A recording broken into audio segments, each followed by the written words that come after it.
What happens after we die? You asking me? Yeah.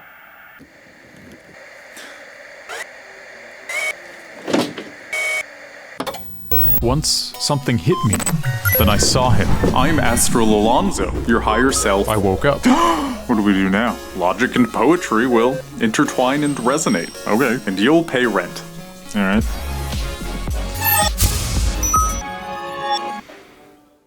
For the next 5 minutes, I'm going to tell you what death is and what it is not.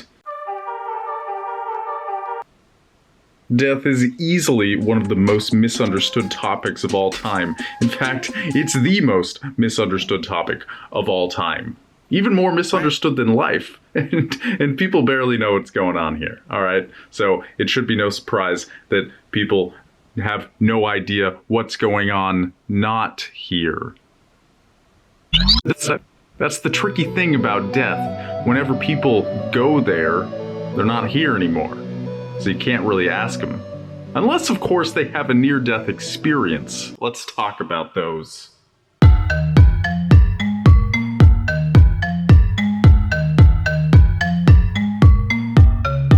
Near-death experiences are, simply put, when somebody dies, they experience a clinical death, often called brain death, when brain activity ceases to happen. These people who experience near-death report one of three things. Either they don't remember anything, or they went to heaven, or they went to hell.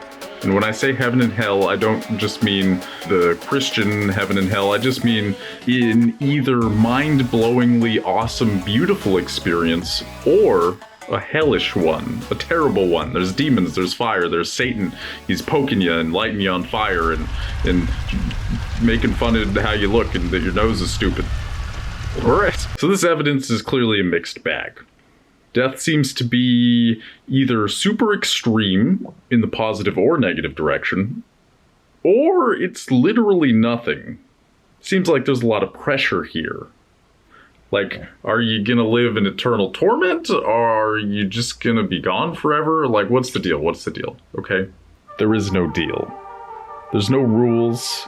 Everything you've been told is a lie.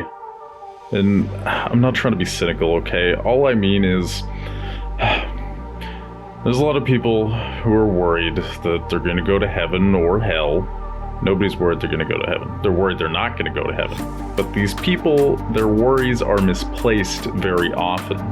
What happens after you die has nothing to do with morals. Were you a good person? Were you a bad person? You're gonna get judged at the pearly gates and you're gonna get a stamp of approval or disapproval, and you're either gonna spend an eternity, 100 trillion years in beautiful, wonderful bliss, or you're gonna get tortured and lit on fire. I think I already said that. The fire and brimstone. Were you a good person? Were you a bad person? Doesn't matter. How do you feel? That's the only thing that matters. How do you feel? If you do good things, you probably feel good. If you do bad things, you probably feel bad. Oh no!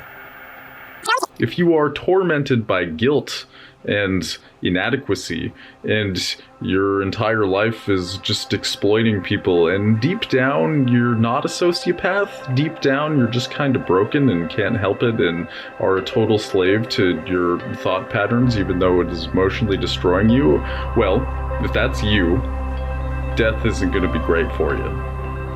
But if you're a demon, alright, you legitimately thrive off of other people's misery, well, you're going to be fine.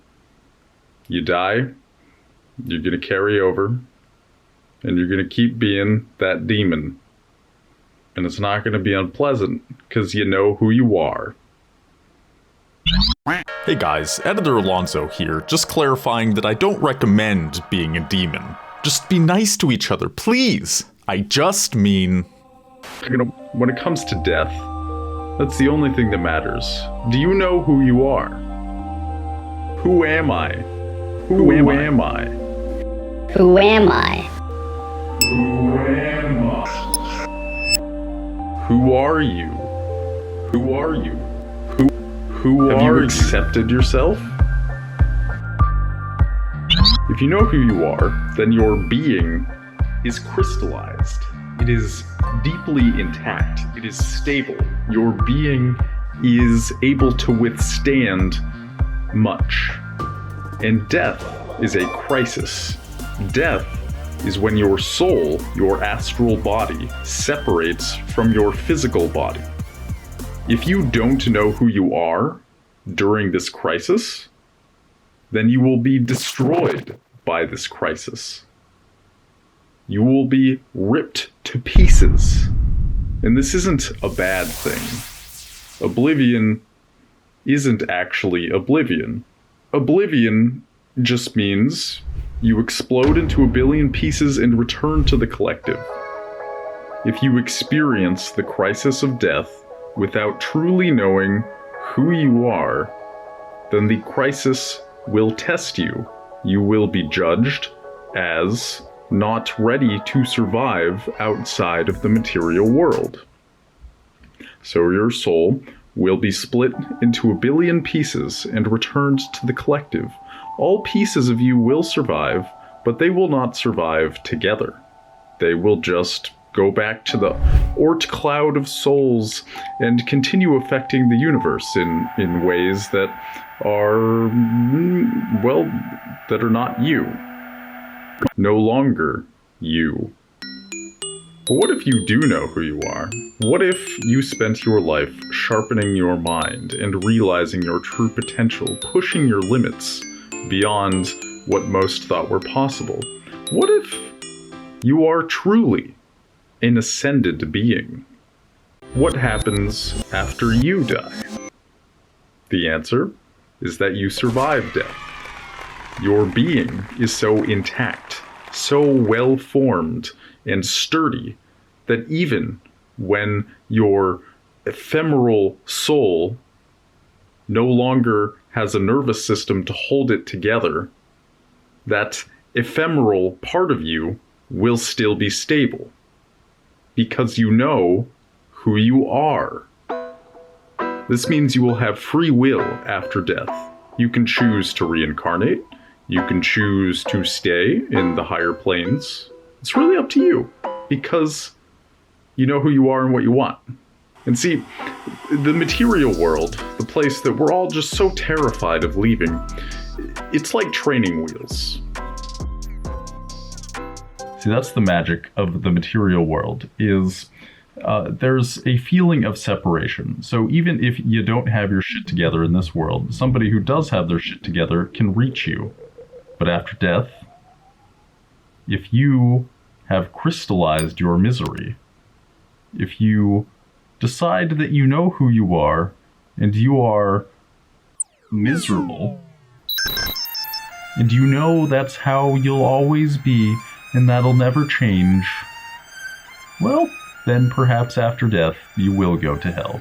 Not because you're a bad person, not because you even hurt other people, but simply because who are you?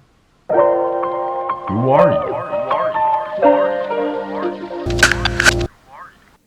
I don't know.